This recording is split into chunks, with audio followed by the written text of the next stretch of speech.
Hey guys, welcome to the Dream Chasers Ground Zero podcast. Our goal with this show is to equip you with the knowledge, skills, and even connections to get your dreams off the ground. Today's guest is the founder and director at Dream Body Clinic. Dream Body Clinic is a medical clinic located in Puerto Vallarta, Mexico that specializes in mesenchymal stem cell therapies.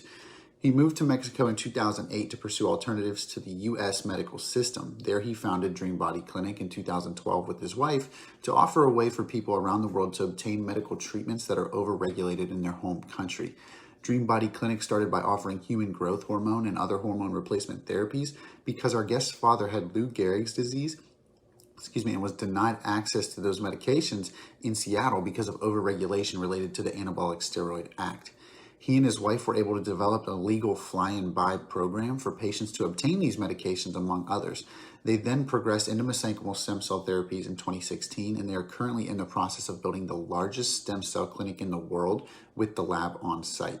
Tune in today for some valuable conversations about how to keep going when it feels like your hands are tied and how changing the way you frame things in your mind can change your life.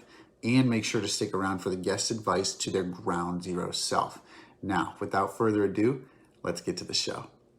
What's up, guys? Welcome back to another episode of Dream Chasers Ground Zero. Today we have with us Josh Ketner. Josh, would you just mind sharing with us a little bit about who you are and what you do? And then we'll follow that up with the story of your personal ground zero moment. For sure. I'm Joshua Ketner. I own and manage a clinic called Dream Body Clinic down in Puerto Vallarta, Mexico. And I started it a little over 9 years ago, kind of looking at different opportunities abroad. Ended up here in Mexico, and we can get into that if you want, starting a business in another country, all that. And over the years, we've built that from initially starting with like hormone replacement therapies to now the past 6 years, our main thing has been mesenchymal stem cell therapies. So cutting edge medical technology and treatments that aren't allowed everywhere. And we found ways to do it the right way, ethically, help as many people as possible. And we've just been growing like crazy. We'll have the largest stem cell clinic with lab in the world that will be completed in about 2 months. So just helping a lot of people, and, happy to share my story and answer any questions.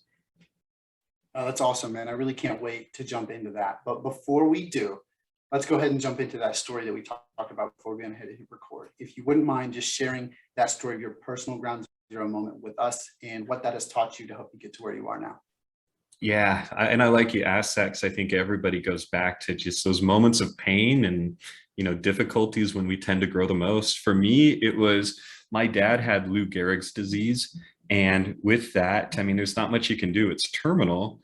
But unfortunately, the way the medical system set up in the United States, especially like Seattle, where I'm from, things that we thought might help, like human growth hormone, testosterone, they fell under the Anabolic Steroid Act. So they wouldn't even let him try those, right? So then you start seeing just kind of, for me, how messed up the medical system was, all of that. And we were looking for anything, learned a lot about different hormones like testosterone and growth hormone. And unfortunately, back then didn't know how to get them. And, he passed, and I then used that as a way. I realized I liked caregiving. I liked taking care of people in those really tough situations. And I used that to actually get into senior caregiving. I worked for the largest placement agency in the United States called A Place for Mom, worked as one of their advisors, helping people find, different places for their loved ones. And in the process of that, I read an article one day and it said, man outsources parents to India. I thought that was kind of funny. I'm like, smart, like the big problem with that industry is the overregulation, it drives cost, it drives just who can access it, all of that. So I looked into it. I'm like, India is too far away, but I thought Mexico, my parents always had a timeshare there. That could be a cool place to check out. And I looked into it and, very similar as far as regulations and whatnot. So I came down here to Puerto Vallarta to work with a friend of mine. I was still working there for A Place for Mom, but just digging into what could be possible. Had some big investment groups that just kind of fell through. And, it's really tough. You got this big dream, this big idea, and it didn't work out. It unfortunately had two different major investment groups, like they were bringing in tens of millions of dollars, just backed out last minute. and I didn't know what to do, but maybe God looking out, or however you want to look at it, was I got introduced to a doctor here from the United States that had been doing this fly-in by program with things like human growth hormone and testosterone. He'd been doing it since the early 90s. He was going back for a PhD program. So I learned a lot about what he was doing, and basically in a way kind of took over. He didn't like hand it to me, but I built a website, I got things going, and you couldn't believe it, but people actually started coming. And fortunately, I knew a lot about this and was able to help a lot of people, and that grew. And out of all that pain and all of these just kind of just setbacks and letdowns, I joke that I kind of Forrest Gump my way into this amazing position to be able to help a lot of people. And it's never a straight path. It's never just, hey, A to B to C. It's all around till you get to the spot, and that's what happened with me. I love that, man. I think my first question, the place I want to start with this, is going back to that ground zero moment where you having those, you were in that moment where a very emotional time with your father being sick and unfortunately being terminal, and different things going on like in your mind at that point in time. Really, how were you able to kind of like transition through that moment where, where, like you said, the industry is so heavily regulated and there was a lot of different things that they didn't even give him the opportunity to try. So really, like, how do you keep going at a point in time like that where it honestly just kind of feels like your hands are tied and there's really nothing that you can do? I think it's preparation. There's no way you're always going to hit points where you're going to want to give up, where you're just like, and sometimes it's smart to give up. Like if it's really not the right thing, like it was the right thing for me to stop going after this assisted living idea, but that doesn't mean giving up in general. It means, like they'll talk about pivoting or finding something else. And fortunately, I always keep my eyes open.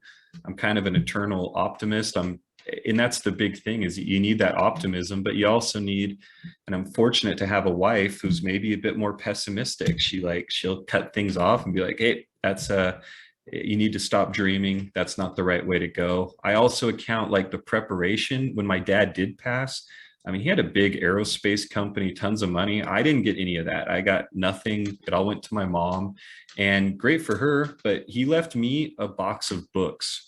And some of those books was like Tony Robbins' Awaken the Giant Within, Rich Dad, Poor Dad. What were some of the others? Like, I think the Think and Grow Rich, some of those. I mean, it wasn't too many of them, but I mean, again, you got to build your foundation. Everybody thinks they're just going to run right for it and get it. It takes time. And like anything, you got to spend time sharpening that axe to make sure you can be the most efficient. So, you got to put in the time, the effort, everything. It doesn't just come to you. No, absolutely. And I love that, just the way that, nothing's given, everything's earned. And I think that definitely shows as well. And I love that.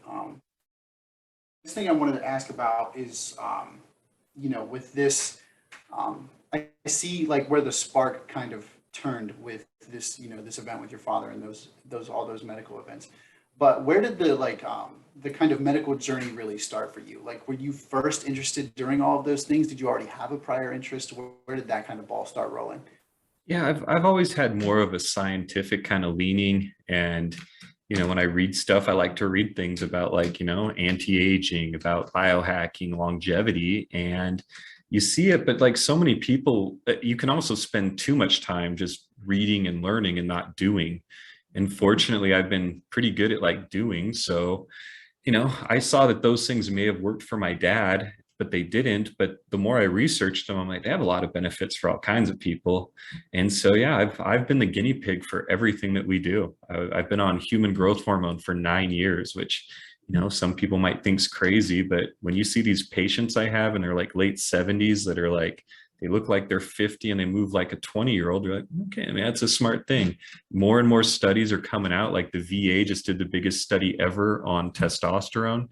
Men on over, 40 that are on testosterone replacement therapy live longer than men that don't. Their hearts are healthier. Everything that we were lied to about the idea of steroids being so bad. Yeah, even if you abuse them truly, it's probably controversial to say, but I mean, I've had thousands and thousands of patients, and I've got patients in their mid 50s that are like been on bodybuilder type doses of steroids for 30 years plus, and like they have the best blood work you'll ever see. So it's not quite what you think. I don't recommend that. I think replacement's better, but yeah, you start seeing that, I have to be the guinea pig. I've done all the stem cells, and I'll only offer things that I would do myself. So I've just kind of followed that. Like I'm interested, but I also, who doesn't want to live longer? And for me, it's protective, because the disease my dad had, I mean, it scares me. I don't ever want to get that. So I try to be preventative. I'm always looking at what's coming next and what I can do to make sure that,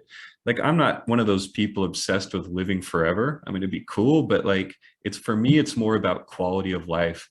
If I only make it to say 70, I want to make sure I'm like, kicking butt all the way to 70, not like most of these guys you see that they hit 65 and they're dead within 5 years after they retire, because they didn't take care of themselves. They didn't plan anything forward. They just thought, oh, the retirement's the end. And I don't want to be that guy. I 100% agree. I think it's, definitely something that I've kind of subconsciously carried with me, just not necessarily in those words, I guess, where, none of us really know how much time we have here and how we're going to spend that. So Sure. and I'm not trying to relate that in like a YOLO sense, but just like that we want to spend it, while we're here, because we really don't know what's going to happen tomorrow or next week or any of those things. And Completely.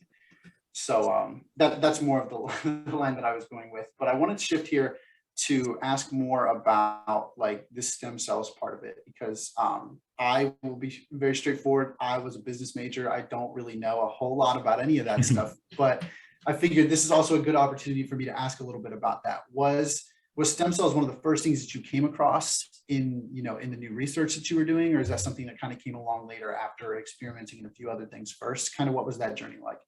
Okay, so back when my dad was sick, we had a friend whose uncle like also had ALS, Lou Gehrig's disease, and this is 18, probably 17 years ago. And he went over to China back then, and back then they were doing more of the embryonic stem cells. Now, make this clear, there's different types of stem cells. So it gets really confusing, because people just think, like, they hear these horror stories and they're thinking of the wrong kind of stem cell. So this type of stem cell, called embryonic stem cells, those usually come from aborted fetuses, from embryos. In my opinion, they're unethical, not the right way to go. Back when, in the early 2000s, when Bush was president, he didn't ban them, but he said they wouldn't federally fund it, right? Because his advisors said it wouldn't work. But in China, they were still doing it. So this guy went over there, could open a section of his skull, put some of these embryonic stem cells in, and he came back. And for like 2 weeks, he was getting better, starts walking upright, starts looking like he's recovering. End of week 3, just keels over, massive brain tumor, because those kind of stem cells want to become a baby. So it always stuck with me that the guy got better first and then went. So it was like, well, they clearly either aren't doing something right or they don't understand something right. So I always kept an eye on what was going. And then later on, after I'd moved to Mexico, I'd kind of forgotten about all that. And being in the medical field here, I then would hear rumors, different stories about them doing stem cells in Mexico. But, I'm still thinking embryonic. I'm like, that's not a good idea. And then I started learning about what are called mesenchymal stem cells. And those are the stem cells like you see ads for even in the United States now. They don't do it the same as us because they can't replicate them. They use fat or bone marrow. But here we can replicate the cells, so we get many, many more. And I started learning more about that. And like a lot of people, about 10 years ago, there was a interview with Joe Rogan and Mel Gibson and this doctor out of Panama. And they do the same sort of stem cells as us, mesenchymal stem cells. And that really opened the industry to a lot of people. So we had just kind of, like, me and my wife, her being Mexican, we tracked down and found, yeah, they are doing stem cells here. And we found the lab that was doing it the right way, ethically, safely, no aborted fetuses, no embryos, nothing. This is all, they're considered adult stem cells, and they're ethical and safe. And they basically allow your body to heal like it did when you're a little kid. The older we get, the fewer we have. So we're able to just put these in. and they're like the manager on the construction site. They just guide the repair. They don't even turn into anything. I mean, the guy who named them wishes he could rename them medicinal signaling cells. Technically, they're not even a stem cell in your body, but the name stuck, and that's just kind of what it is. So that was really the journey into finding it. We were already doing the hormone stuff, and it was helping a lot of people, but there's still a lot of issues that people had. I had so many people coming to me with sports injuries and different things, and growth hormone helps to a point, but it's not like the end all be all. The stem cells really are turning out to be that. So it was just kind of a natural progression from watching what was going on.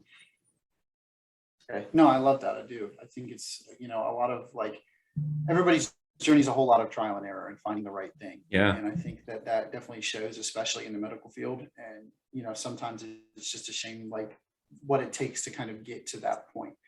But no, I definitely think it's noble what you guys are doing. You're really paving the way for, we don't even know what's to come, but either way, it's truly, honestly, it's really cool. But switching gears a little bit, I do want to ask you really what it was like standing up your own business in another country. Like that, I think is very difficult. I mean, for me to fathom, because I've never really had to research regulations and different things for another country to then go there and do all of those things. So just kind of walk us through what that transition was like. A nightmare. If you think it's tough navigating stuff in the US, it's a whole nother level. There's whole different levels to bureaucracy, language barriers, all of that. So had to get my Spanish a lot better. But fortunately, my wife, she's an accountant here and understands. I mean, just little things you have to file taxes monthly in Mexico instead of yearly. So every month is April. It's ridiculous. It makes doing business here so tough. You just see that the US is special, actually, is what you start realizing. As far as ease of opening a business and having that opportunity, the US really is. But the problem there is that there's a lot more competition. So it does make opportunity tougher, where Mexico, you don't have a lot of competition, which can be a big advantage if you can figure out how to do it right.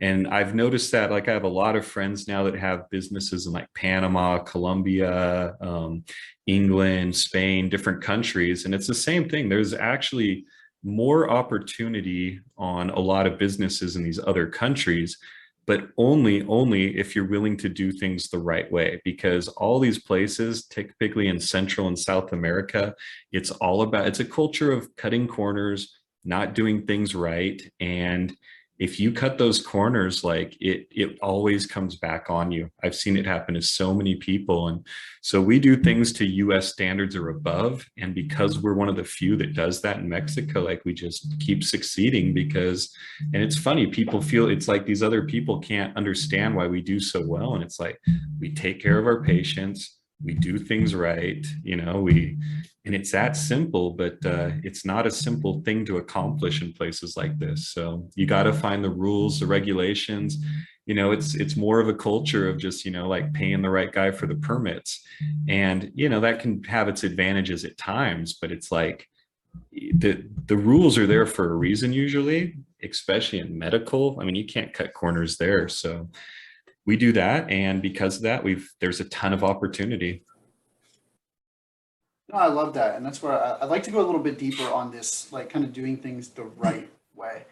Where I think a lot of us kind of figure that out the hard way, at least at some point or another, when we're trying to start, not even necessarily a business, but just a new, hobby, a new anything. How can we, as entrepreneurs, as people, how can we kind of make sure when we're starting something new, how can we put in that initial research, I guess you'd call it, that we make sure we're kind of finding those right people, that we're either partnering with them or whatever it is, building those relationships now, so that when we are ready to move, when we are ready to start, that we are able to do all those things the right way. I find trial and error is the best teacher. You just got to get out there and do it first. And you're going to find, I don't care how much you prepare, you're going to find things you didn't expect. So you have to have that base of I'm not going to compromise. I'm going to do things the right way. A good example here, the health board has it where I have to keep files on every single patient, right? And I mean, they're so crazy about names here. in signatures. Like, in the US, you can just sign however you want, like on your receipts or whatnot, or if you go to the bank. Now in Mexico, like they take your signature serious, like it's ridiculous. And they do names different here. So like, my name is Joshua Tyler Ketner. They don't do middle names really in Mexico. They give you your mom's last name and your dad's last name. So the name order is really important. And so if I don't have all those files perfect, if they, come to inspect, like one of two things will happen. Either the inspector is going to expect me to like pay him a bunch of money to keep quiet, or they're going to go report it back. And next thing you know, I'm having issues with the health board. So it's a really simple thing. And I could probably just get by, but no, we don't compromise on that. It's like something that truly makes no difference to the patient's health. But by doing it right, like when they do come, like, how like almost every business tends to get audited by like the IRS or something at some point. That happened to us here. Actually, we got audited by the equivalency of the IRS here. And my wife goes above and beyond on the accounting. And yeah, they came in, and it was like the first time they'd ever done an audit and didn't find anything wrong, because she's like so like German level efficiency on the way she operates. And it impresses people. And it's little things. And if you just do those daily and hold those ethics, then you can do it. And when you encounter things that you could slide around and do it the lazy, easy way, just don't let yourself, because it becomes a culture. It becomes the way you operate. And I mean, I see this in the US, here, Canada, you name it, like everybody tends to do it. So if you can handle those, like put higher expectations on yourself, because, people will let you slide. They don't care. But if you keep it on yourself, like it does pay off in the long term. It really does. No, you're 100% right. I'm really glad that you said that, because I think that what we kind of define as the right way is subjective, because we Yeah. all come from a different background. We all come from a different place. We all come from different cultures. It doesn't really matter that, that the right way is sticking to you and the way that you enjoy doing things and the way that you believe things should be done. And I think that that's like extremely important. Like you said, sticking to your values and what you truly believe in. And that's where like I think so many of us like don't realize that, like you talk about trial and error, that failure really is the best teacher. Because when we all think back on the lessons that we've learned in life, the ones that stick the most happened when we got hurt. Whether that be falling off your bike, whether that be a breakup with a girlfriend, whatever that thing may be, the lessons that are so hardwired into your brain now are tied to some level of failure or pain. And I Yep. think that that's where like a lot of us just overlook that, because obviously nobody wants to fail, but you also have to realize that in learning from that failure, you realized what was wrong about that situation. You're able to reflect and say, this is what went wrong. And now you apply that to every interaction beyond that point, to every person that you meet, whether that be business wise or business like or otherwise, that you now can say from that interaction that you learned from it, and you now know what to look for in the next one. That's where like it's so important what you said, because it's not so much about doing it the right way. It's about learning what works for you and now being able to apply that to each interaction from here forward. Yep.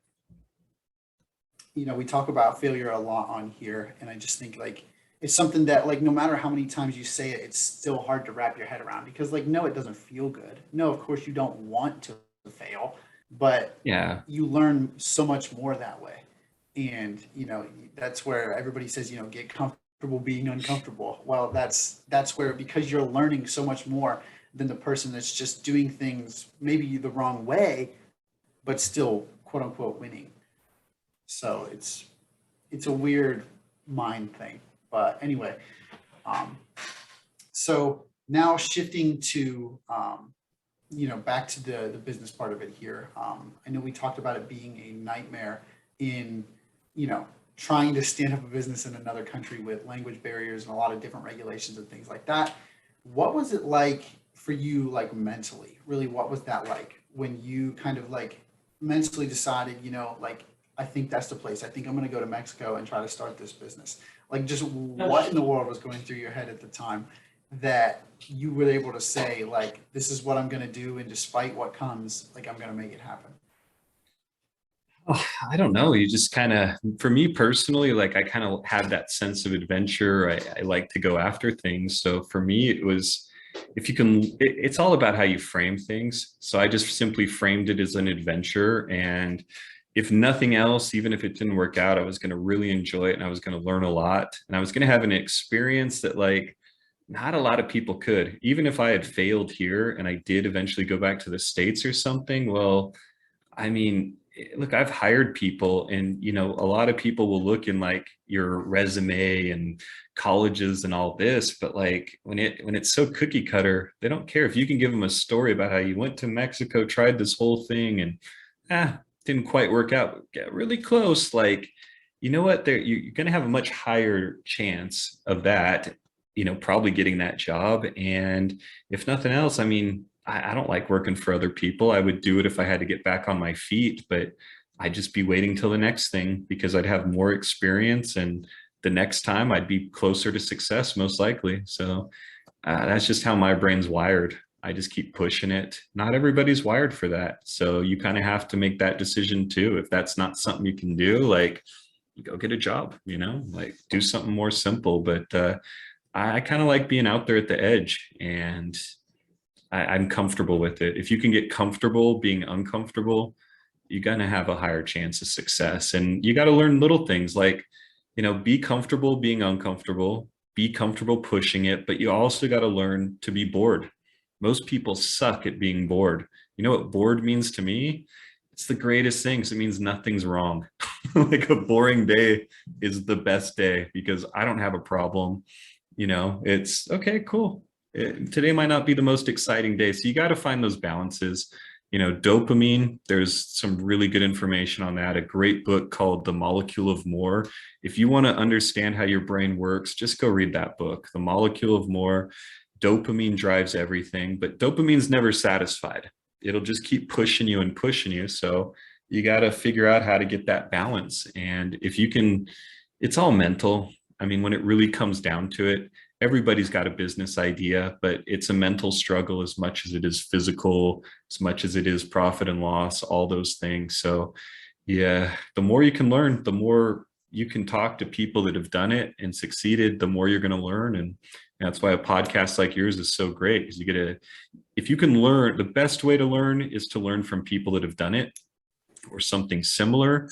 Because yeah, I mean, you'll never forget that time you failed. But you know what? Like, if you can learn from your buddy's failure or someone you watched failure, like, and actually learn it, like, it's the best way to learn because you can see where the pain is, but you don't have to physically feel it, and you can kind of skip a few steps. So that's what I try to do. Absolutely. And just kind of touching on that comfortability point once again, you talked about there being a much higher level of success if you can just kind of conjure up the courage to, be comfortable, get comfortable being uncomfortable. And it's not necessarily like, I feel like there's kind of a misconception about that too, where like, it's not necessarily ever comfortable, but you just get to a point that you are comfortable getting yourself into those situations where like, yeah, it's still stressful. It's still, all of those things, but you're able to kind of throw yourself into that situation rather than like getting stuck in that sticking point where you're like, you know what, maybe I won't go try that thing because I'm worried about ABC. Like where you talk about there being a higher success rate, it's because you now have the courage and the momentum to go start that thing without all of that, what do you want to call it? Emotional baggage, I guess you could say, where like that other voice in the back of your head that's holding you back from starting that thing that you've always wanted to do. You've got comfortable being uncomfortable because you continually push yourself into that situation. And that's where I think, the true power of that is, as well as that point that you made about framing things. I mean, so powerful just because, there's so much that we don't even realize. It's all a mental game. Like, sports are a prime example, but at the same time, like, so is life. Like, it's all just a matter of how you perceive what's going on around you. And it's truly insane. So like, I won't go too far on that, obviously, because I don't know all the science behind it. So I'm not fit to give it. Yeah, no, there's levels, man. It really is more like a video game than I think people realize. It's like every time you hit another level, you see it. It's really clear looking down, but like looking up trying to get, you don't even know till you're at that next level to look down, and it just keeps progressing. And I mean, I've hit a pretty high level, but I mean, I meet patients that are like, businesses you could not fathom how well they do, and it's a whole different level. So, and each one comes with different skills you got to learn. Most of those are skills around money. I think money is a tough subject for most people, but if you can't learn not just how to save money, but how to spend money too, like you're going to have issues. And you just learn these things along the way. It's just different levels for everything. No, absolutely. I mean, I can 100% attest to that, I mean, I didn't know, like, starting this, I didn't know how far it was going to go. It was something that was encouraged to me through a mentor. And I mean, something that I did enjoy doing, and I was kind of doing anyway, like having networking calls very similar to this, just not recording them. And, Yeah. it kind of obviously blossomed into this, but like, I didn't necessarily know where that was going. But I can also say now I can look back 70 plus episodes in and say, oh my gosh, the change that's been made, because I'm somebody that I mean, I still consider myself introverted. Like, I've gotten comfortable doing this, but I still consider myself like introverted to the point that, Same.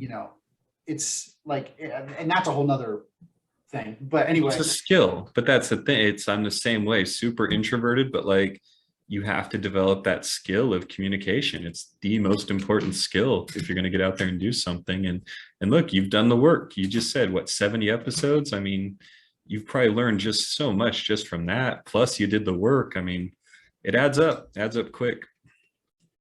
absolutely. I mean, I've, like you said, just learned so much. I mean, it's absolutely insane.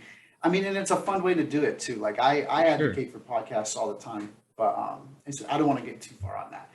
But but no, just like, I really love the point that you made about framing things, because like, I don't know if you've ever heard of like the thought exercise of like, every time you say like, I have to do something, if you flip the wording to I get to do that thing, Oh yeah, it like changes everything. Like, instead of saying totally. I have to go to work, say I get to go to work. Instead of saying I have to go do this, I get to go do this. I mean, and it's like the smallest little thing, but at the same time, it like reshapes the way that your entire day goes, because you're just looking at it differently. I mean, and it's amazing really how much can be controlled in your life, like in between like in the 6 inches between your ears. Like, I don't know. I don't know enough about all that stuff. So Okay. I'm not gonna pretend. I'm not. Okay. But it is just baffling, really, that it's all like, it really is kind of in your control. Like, there's so much that's out of our control, but the way you perceive it is can be in your control. And like, it's really just truly amazing. But anyway, bouncing back into, interview stage here. One of the questions that I always like to ask the guests before we go ahead and kind of start wrapping things up is that if you could go back in time and have a conversation with yourself during that ground zero moment that we spoke of in the beginning of the episode, what do you think you would tell yourself in that conversation? Yeah, just I don't know if I'd want to. I'm pretty happy with That's the way things fair. have turned out. Like, um, I mean, look, everybody has those thought experiments of, oh, if I could have gone back in this or that, but like, yeah, buy Bitcoin, right? That's what anybody would have done. So I don't know. No, I mean, Uh, that's totally fair too. I think you're actually the first person that has said that they wouldn't want to. So congratulations, you're the first. But like, I mean, it's like, what is it like? Is it Back to the Future that the guy goes back in time and he like gives himself all the sports scores for the yeah, years or yeah, whatever, and yeah. he like, yeah. But like, and then it still like comes back to him later on, so it's like one of those things that, like, just like you mentioned in the very beginning, there's really no shortcuts. So like, despite the fact that it's a hypothetical question about a hypothetical situation, don't, it's, he'll figure it out. You know what I mean? I'm here now. Younger me was the same way. So like, younger me was an idiot, so I don't think anything I would have said would have really worked anyway. So, oh man. Well, now I'm really curious, to be honest with you, but but no, I think we all can relate to that. Just kind of, looking back, like you said, that's the levels to it. It's much easier to look down at where you were, having already been through those scenarios and being able to look back on those things, where rather trying to look up, whether that be into the sun or whatever it is a lot more difficult with situations that you've never been in before. So it's hard to draw that up in your head and like assume how that situation could or could not go when you've never been there before. yeah. But anyway, refreshing the cogs in the machine again. I just want to say thank you so much for being willing to come on here today. I mean, a lot of powerful stuff, and I truly love the mission and everything that you guys are working on down there. And I think it's amazing that, despite all the challenges starting a business in another country, as well as something that a lot of people hadn't even heard of yet, when you did, I think it's just truly amazing that you've been able to make it this far. Anyway, to anybody who's been tuned in today, what would be the best way for them to follow up and get in touch with you? Yeah, they can always check out our website, www.dreambody.clinic. We're on Instagram, I think is clinic at Dreambody Clinic. We're on Facebook is DBC Medical Center. We're pretty much all over there. If you just look up Dreambody Clinic and stem cells, we're transitioning right now. Dreambody Clinic was the original name. We're transitioning to DBC Medical Center. Originally I thought we'd have all these bodybuilders, things like that. Never had any of them, not many. It's been, just people that want to age slower, want to feel better and heal. So we'll have DBC Medical Center in about 2 months will be the main name, and we'll have the largest clinic, like I said, in the world for stem cell therapies here in Puerto Vallarta, Mexico. So you can find us online pretty easy. No, that's amazing, man. Congratulations, by the way, as well. I'll have to check in then just to give you a special, another congratulations upon the day. But seriously, thank you so much again for being willing to come on and share not only the story, but everything in between. It's been an absolute pleasure. Always remember, everybody tuned in here today, that this is Dream Chasers Ground Zero, and there's nowhere to go from here. But thanks again, Josh. Thanks. Thank you guys so much for tuning in today. If you enjoyed any part of today's message and haven't already, please like and subscribe. I really want to be providing as much value as possible for you guys. So please respectfully leave any suggestions in the comments below. Thank you much for your support. Until next time, there's nowhere to go from here but up. Thanks, guys.